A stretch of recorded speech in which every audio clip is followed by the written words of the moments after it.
Memanusiakan manusia. Bukan kita memelayukan manusia. Itu masalahnya. Pendidikan politik kita adalah memelayukan orang Malaysia. Itu masalah.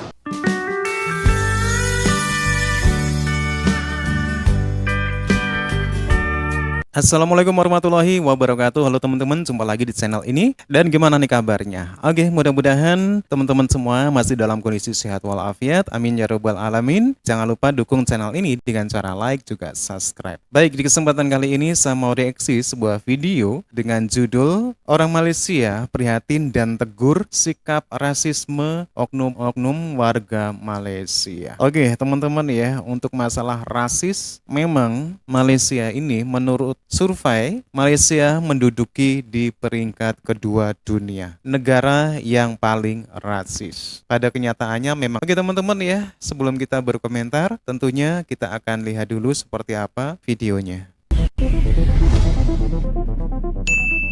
Assalamualaikum warahmatullahi wabarakatuh. Salam jumpa lagi di channel ini dan salam Pancasila. Semoga semuanya selalu dilimpahkan rahmat dari Yang Maha Kuasa. Ya, belum reda polemik unggahan turis asal Malaysia yang menilai kota Jakarta dengan rating 0/10 yang hingga kini masih viral di jagat maya. Kali ini muncul satu video yang menceritakan bahwa ada satu istilah yang kerap diungkapkan oleh warga negara tetangga dengan istilah muka macam Jawa dan muka macam bibi. Dan itu merupakan sebuah kalimat konotasi sebagai suatu sindiran untuk menilai seseorang. Alah, muka macam Jawa je pun. Selalu kan kita dengar orang Melayu cakap macam ni. Ungkapan macam muka Jawa ni digunakan untuk apabila kita nak mengatakan bahawa wajah seseorang itu hodoh. Seolah-olah standard wajah Jawa ni macam standard bibik. Ini lagi package, satu lagi package hina wajah dan hina pekerjaan mulia bibik. Ini sangat resis dan sangat menjengkelkan. Tapi yang lucunya, selalunya mangsa yang kena ejek berwajah macam Jawa ni ialah orang Melayu tau. Yang mengejek tu pun Melayu. Yang Melayu yang mengejek wajah Melayu lain seperti wajah Jawa tu tak sedar. Sebenarnya yang Melayu ni sedang mengejek wajah Melayu tu sendiri. Tapi sebab tak dapat terima hakikat, dia guna muka orang Jawa. Hari ini memang lawak. Parah kepada orang Melayu yang suka mengaitkan rupa paras Jawa atau mana-mana kaum dengan sesuatu yang bersifat hodoh. Cuba tengok cermin dulu. Cuba tengok wajah orang Melayu asli yang tak ada darah campuran tu. Rasa-rasa elok tak? Cuba tulis dalam ruangan komen. Saya nak tahu juga. Tak perlulah kot nak mengejek-ngejek macam ni. Sebab orang putih pujaan kalian tu, orang Korea, orang Jepun ni semua tetap melihat Melayu dan Jawa ni tak ada beza. Kerana selagi mana seseorang itu berkulit gelap, sawo matang dan berhidung penyek macam kita ni semua, tetaplah dilihat mereka sebagai hodoh. Ayuhlah, kita hentikan ungkapan rasis ni dan bersyukurlah dengan rupa paras sedia kala kita. Oke, sebenarnya hal tersebut tidak mengherankan kalau terjadi di negara tetangga karena sudah bukan rahasia lagi bahwa budaya perkauman atau pola hidup rasis masih kental di negara tetangga sehingga menjadikan negara tersebut menempati urutan kedua dunia sebagai salah satu negara yang rasis. 3 tahun berturut-turut. Sila berikan tepukan gemuruh ya. Malaysia menduduki tangga kedua di antara negara-negara yang paling rasis di dunia. Apalagi semasa PRU ke-15 yang baru-baru ni. Sangat ketara. Contohnya China disinonimkan dengan DAP, DAP disinonimkan dengan komunis. Tanpa usul, tanpa bukti. Jadi bermakna China ni komunis. Sejak bila ni? Kalau China berperintah, mesti jadi musuh Islam. Azan tidak dibenarkan berkumandang di Penang sebab China mentakbir. Sama seperti di Singapura. Tetapi sebenarnya tak benar langsung. Semua fitnah. Ialah tu, ahli-ahli politik yang start semua benda ni dan memain sentimen-sentimen perkauman dan kepala resis segala resis. Siapa lagi kalau bukan sorry ya. Tapi kita pun bodoh sebab terikut-ikut dengan dasar-dasar pecah belah ni. Curiga antara satu sama lain, was-was dengan orang yang berkaum lain. Cina babi, India mesti mabuk, Melayu mesti malas. Rasis ni datang dari semua arah, dari semua pihak. We are all guilty. Okey, contohnya hari tu aku pergi rumah member seorang nak lepak kejap, okey. Lepas makan okey. Dan Member dia seorang lagi datang jumpa dia kejap juga, tak kenal dengan dia. Okay, tak saling kenali. Tapi aku pun senyum bila nampak dia. Lepas tu nak bersalam dengan mereka. Tapi bila mereka perasan aku ni tak sama jenis macam mereka, sombong terus. Tak nak hirau, tak nak bersalam. Okay? Tak nak pandang pun dekat arah aku. Taulah aku pun tak handsome. Tapi bagilah respect sikit, Mamat. Salam tangan ke apa ke. Okey lah, tuan-tuan dan puan-puan, terimalah hakikatnya. Kita pun dah termakan terhadap racun resis ini. Sebenarnya semua ini berlaku sebab negara kita sekarang ini, saya sifatkan Malaysia sekarang ini sebuah negara yang sedang sakit dengan berbagai-bagai penyakit. Isu resis ni sehingga hari ini bila disebut resis, ianya mengena dengan orang Melayu bersikap resis sebelah pihak.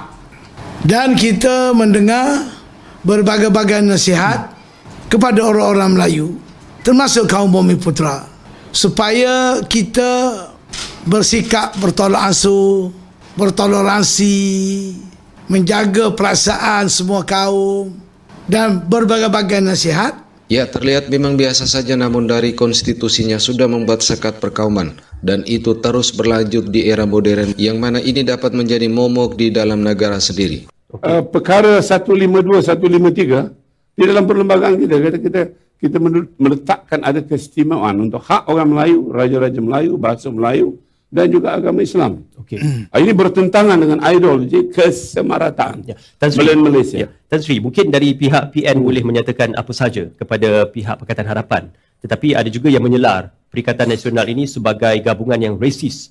Malah sewaktu pilihan raya umum ke-15 tempoh hari, ada cubaan-cubaan daripada Perikatan Nasional yang membawa kenyataan-kenyataan berbau resis. Apa ini sesuai dalam konteks racism ni actually matter of perception. Okey. Kalau macam tu perlembagaan kita pun rasis lah. Sebab dalam perlembagaan Malaysia disebut Melayu dan pribumi. Dia tak disebut Cina, India. Habis perlembagaan kita rasis. Kalau disebutkan Melayu memperjuangkan haknya, bagi dia, itulah hak dia sebagaimana ditentukan oleh sistem kenegaraan kita yang bertunjangkan perlembagaan negara. Dan ini rasis ni cuma main politik je. Kalau kita mula diskriminasikan bangsa, kalau kita kena serang, kita bukan Melayu yang mempertahankan kita tahu. Kita kena panggil Cina, India, Iban, Bidayuh, Kalazan, Kenyah. Semua kena tolong pertahankan. Masa tu baru kita cakap, masihlah kita bersatu jadi rakyat Malaysia. Masa tu baru nak cerita pasal Malaysia. Melayu je lah pergi. Habis kita macam tu. Ini tanah rakyat Malaysia.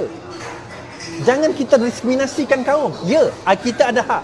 Melayu ada hak, Cina ada hak, India ada hak. Semua ada hak masing-masing. Tetapi jangan kerana hak itu kita menindas hak dan keperluan orang lain, bangsa lain. Sampai anak Cina takut nak pergi sekolah, anak India takut nak pergi sekolah hanya kerana dia berbangsa lain. Manusia tak pernah minta Tuhan lahir jadi Cina, jadi India, jadi Melayu tau. Dia dilahirkan Tuhan tu jadikan demikian. Nasib baik kita dilahirkan jadi orang Melayu. Bagaimana kalau kita dilahirkan di kalangan kaum Cina, kaum India? Kita nak kata apa masa tu? Nak nyalahkan Tuhan? Sebab itu Al-Quran sebut bahawa kita ni Tuhan jadikan kita berkaum-kaum. Atas tujuan apa? Li ta'arafu, untuk kita berkenalan di antara sama. Tujuan apa berkenalan? Kita ada kekuatan, ada kelemahan masing-masing. Kita ada kelebihan, ada kekurangan kita masing-masing. Kita gunakan kelebihan dan kekurangan tersebut untuk advantage kita, untuk keperluan kita, untuk diri kita sendiri. Okey, panjang cerita kita dalam hal tu. Itu saya marah sangat. Bila kata-kata ini tanah Melayu, ini bukan tanah Melayu, ini tanah Malaysia. Cerita tanah Melayu tu dah habis bila merdeka.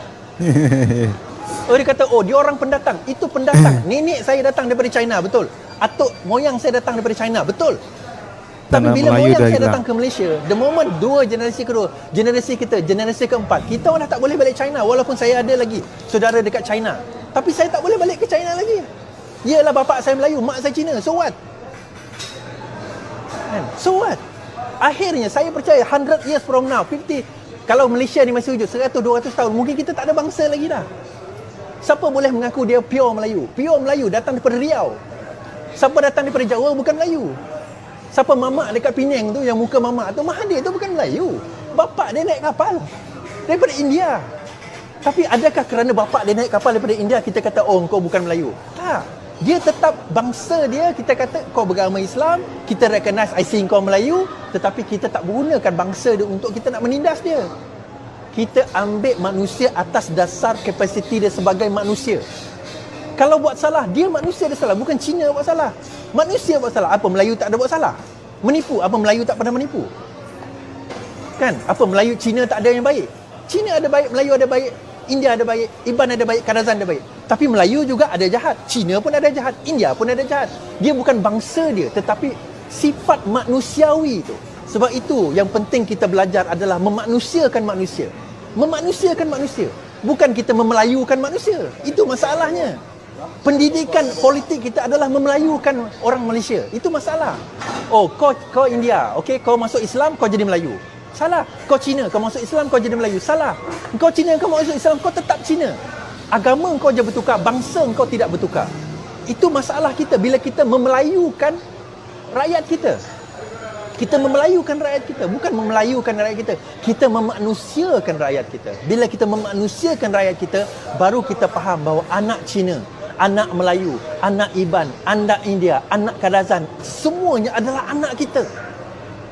Yang ditindas itu, kalau dia pegang IC Malaysia, maka dia adalah anak kita. Regardless of bangsa, regardless of agama dia. Oke, bagi kita warga negara Indonesia tidak perlu menanggapi atau merespon secara serius dengan ungkapan-ungkapan yang mereka lontarkan, karena hal itu menunjukkan wataknya sendiri. Dengan sebutan atau istilah apapun, kita tetap melaksanakan tugas dan tanggung jawab kita masing-masing dalam mencari nafkah dan berpartisipasi sebagai warga negara dalam suatu negara.